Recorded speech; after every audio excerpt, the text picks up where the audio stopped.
Hi kiddos, this is lesson 7 of science. Today we will compare speed and acceleration. We're going to begin today's lesson by finding out what do Tim and Moby say about this topic. You should have a space in your teacher-made packet to take notes, so please do so. Also, you will see on the next page that you have some brain pop questions to help you study and understand um, this topic. So please take your time to pause the video, read over those questions so that you know what you're paying attention for. Take notes as much as you need to, rewatch as many times as you need to, and then when we resume, we will begin by going over the answers to the questions.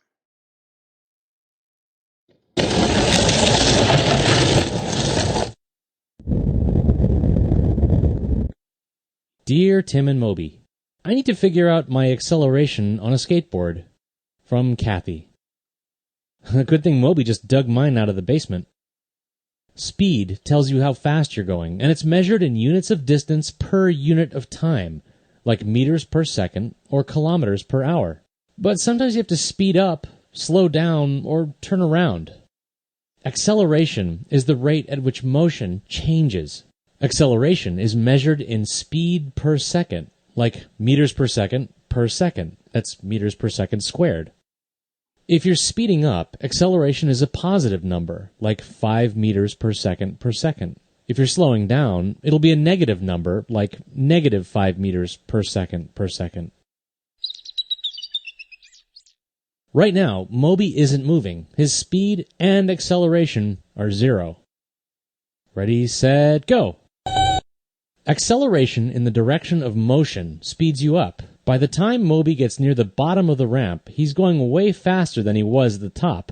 Hitting the brakes causes a quick acceleration against Moby's forward motion. That board wants to keep moving along, but negative acceleration of braking works against the board's forward momentum. And the angle of that ramp plays a part in acceleration too. The steeper the ramp, the faster you'll speed up, and the greater your acceleration will be. Time to do a little math.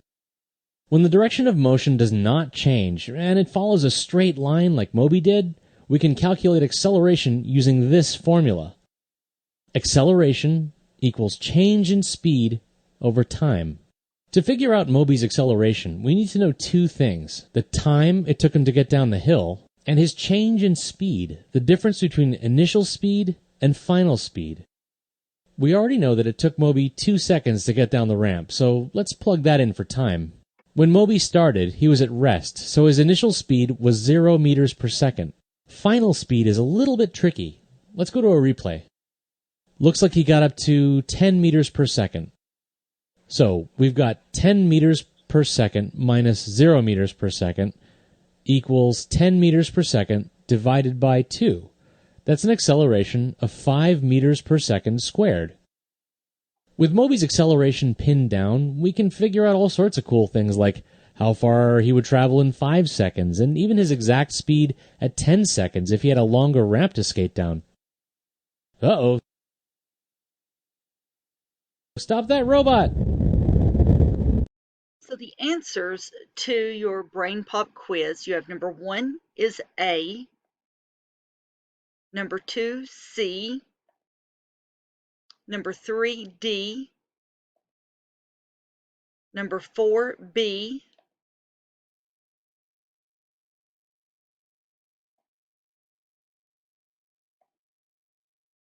number 5 C,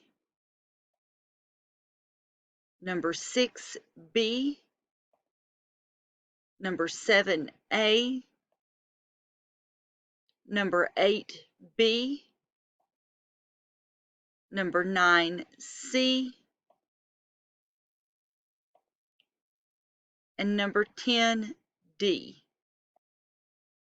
Let's answer the question, acceleration, what is it?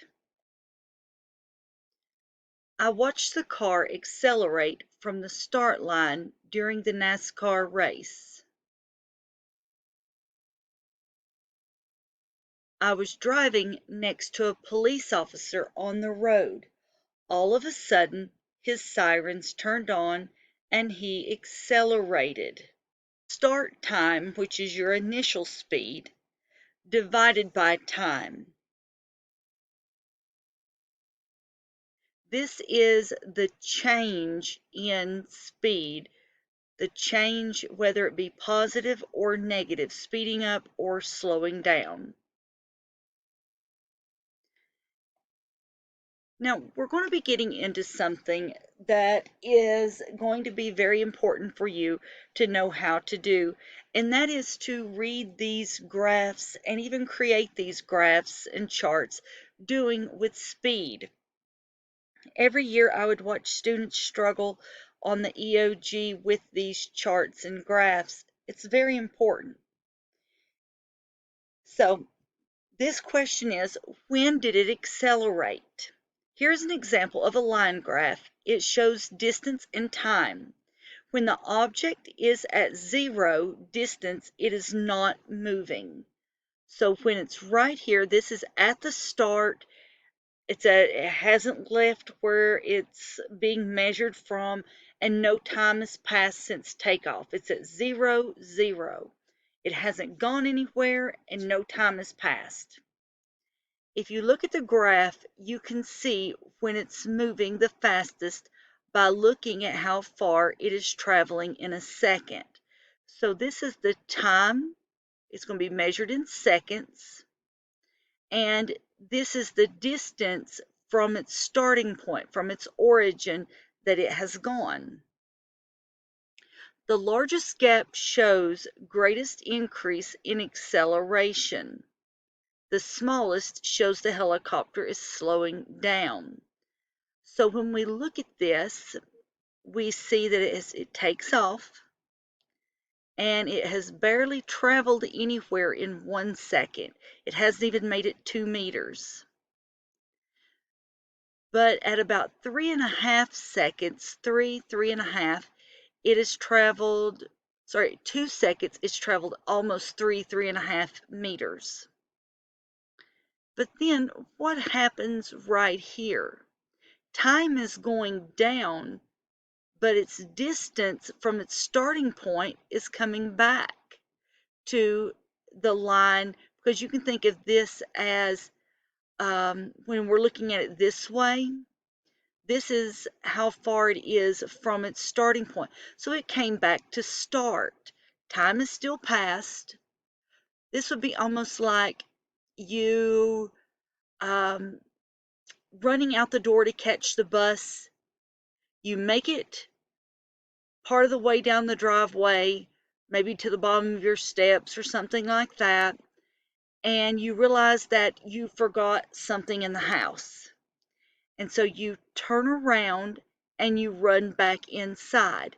So you are still yet, time is still ticking, but your distance from the door where you're supposed to be leaving from, you haven't left. There's nothing to measure away from your door. Like this would be going away from your door, and you're back at your door to get something, but time is still ticking.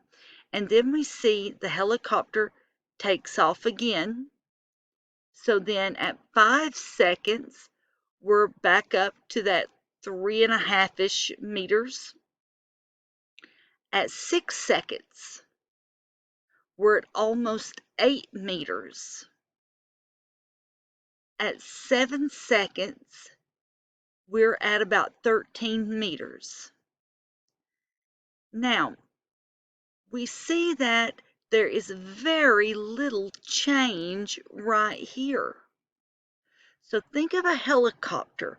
What could that helicopter be doing right here that there's no change in the distance from where it started, but time is continuing to tick? Could the helicopter be hovering? Absolutely. So it's just kind of staying in one spot in the air, kind of hovering. Not distance hasn't changed, but time kept going. And then we see the distance from its origin is getting shorter, but time is still going. So now it is coming back. I hope that made sense. Time goes on, but this is measuring the distance from the start. And as we go across, time continues. So then we come to a question, a really good question. What is momentum? What is momentum? So you have a word web that we're going to fill in, and it says the power in a moving object. And you say the power in a moving object, oh, must be talking about the motor. No, this would be the difference of a snowball rolling toward you and an avalanche rolling toward you. Or think about your baby cousin running toward you, or a baby of any kind running toward you at full speed, or me running toward you at full speed. It's the power in that moving object. How hard would it be to stop that baby? How hard would it be to stop me? There's a big difference in the two of us. And of course, it would be harder to stop me because of my momentum. And we'll get to talking more about momentum in just a moment. But do you see over here at the bottom of our word web, right here, we have the word kinetic energy? Let's talk about that for just a moment. We have potential energy versus kinetic energy. Scientists define energy as the ability to get work done. The work can be anything from breathing to riding a bike to taking a nap. All energy can be in one of two states. It is either potential or it is kinetic.